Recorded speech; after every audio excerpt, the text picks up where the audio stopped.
Welcome back. Spring cleaning is a rite of the season for many, a time to tidy up and get your house organized. And there's evidence it could not only improve your home, but also your mental health.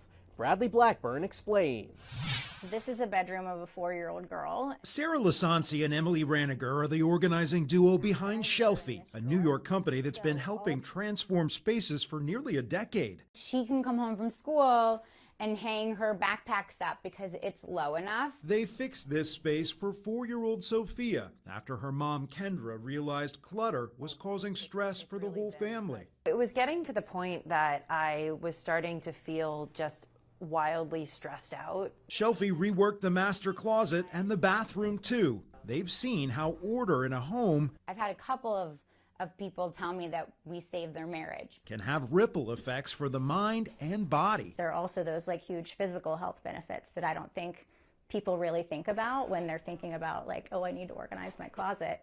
Now I'm going to sleep better. Studies have shown that in general, when women walk into messy environments, their cortisol levels spike. Dr. Daniel Levitin is a neuroscientist who's written about reducing mental clutter. Cortisol also shuts down your libido, your digestive system, and your immune system. He says one key is making physical surroundings work for you. Mental clutter and physical clutter in the environment, and they're certainly related, but different people relate them more tightly or loosely. This needs to be the place that is a place for relaxation and just peace.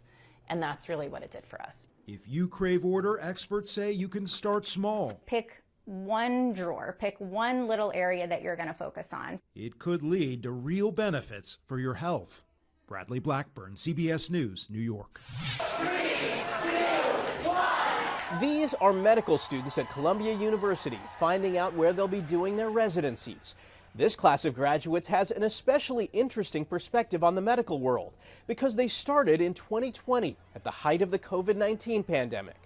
We sat down with Columbia's 2024 class president, Amir Hassan, to find out what he learned from the experience and what he hopes to bring to medicine. Thanks so much for talking with us. I want to get a sense of your medical journey. You started school right in the midst of COVID.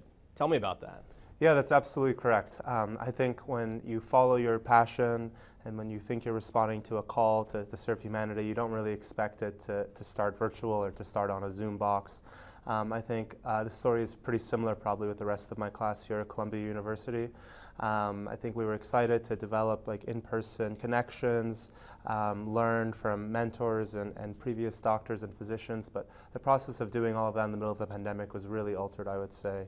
For example, rather than learning in person in the high-tech sim centers downstairs of this building, a lot of us had to learn some basic skills on YouTube and by watching others on Zoom, which is really unfortunate.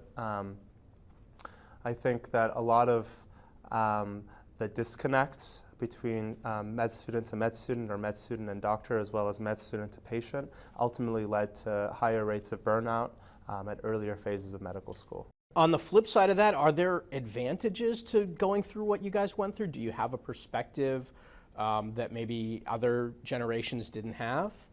Yeah, that's actually a really good question. I think some people liken our experience to that of trainees during the HIV epidemic in the 1980s and 1990s. I hope we aren't known as the COVID generation, but like you suggested in a lot of ways, the main strength I think is being exposed to and being a witness to what happens when an epidemic hits a vulnerable community.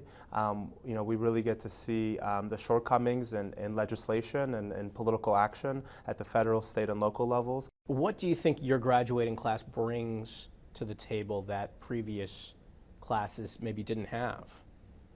Yeah, I think the most important thing really is having been witness to a lot of the grotesque racial and social injustices that exacerbated the pandemic for particular communities in New York City. I think if we had just experienced medical school like any other class would have, maybe we might have sort of fallen vulnerable to pursuing our own almost self-centered interests or passions, but seeing what was happening around us either in the news and in the hospital rooms as well kind of encourages and enables you to prioritize others' well-being, especially those of underserved communities. Well, congratulations and thanks so much for joining us. We appreciate it. Yeah, thank you so much.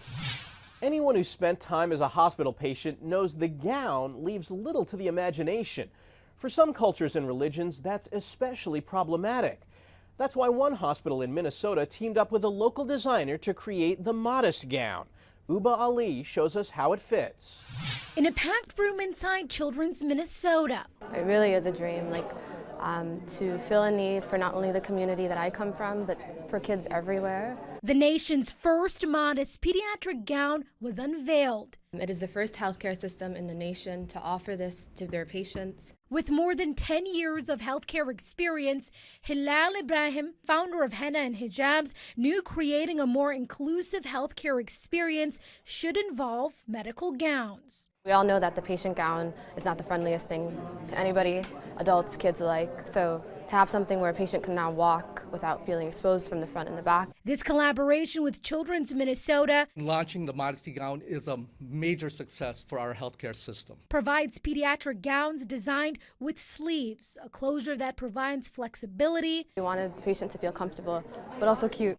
and comes with a detachable Muslim headscarf called the hijab. Very long process that was very intentional. Intentional to meet the needs of patients and providers. I hope that this gown brings joy to the children that will be wearing it. These designs were created with Muslim children in mind, but is available to all patients. Uba Ali, CBS News, Minneapolis. After the break, how this dog ended up with a job at the dentist office and the classical music program that's helping stroke patients recover.